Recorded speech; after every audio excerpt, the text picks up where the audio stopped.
A filosofia da história. Como podemos interpretar a história e aprender com ela? A filosofia da história é um campo de estudo que se dedica a interpretar e compreender o significado da história humana. Ela se preocupa com questões como: qual é o propósito da história? Há um padrão ou uma direção na história? Como podemos aprender com as lições do passado? Uma das abordagens mais comuns na filosofia da história é a ideia de que a história é uma narrativa que tem um sentido ou um propósito. Essa abordagem sugere que a história é uma história em andamento, com um começo, meio e fim.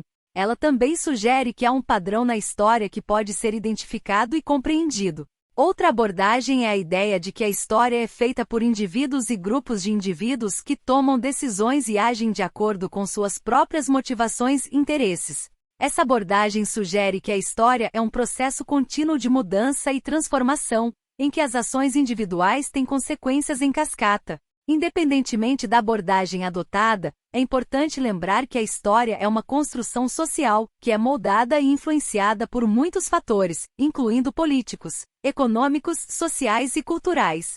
Uma das principais razões pelas quais estudamos a história é para aprender com as lições do passado. A história nos ensina sobre as consequências das nossas ações e nos ajuda a compreender como as escolhas que fazemos hoje afetam o futuro. Ao aprender com os erros e sucessos do passado, podemos evitar cometer os mesmos erros novamente e criar um futuro melhor para nós e para as gerações futuras. Outra razão importante para estudar a história é para entender a nossa identidade como seres humanos. A história nos ajuda a compreender de onde viemos e a identificar as raízes das nossas crenças, valores e tradições.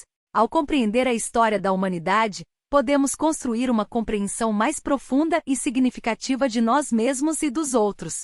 Em conclusão, a filosofia da história é um campo fascinante que nos ajuda a compreender o significado da história humana. Ao adotar abordagens diferentes, podemos desenvolver uma compreensão mais completa da história e do nosso lugar nela. Ao aprender com as lições do passado, podemos evitar cometer os mesmos erros novamente e criar um futuro melhor para nós e para as gerações futuras.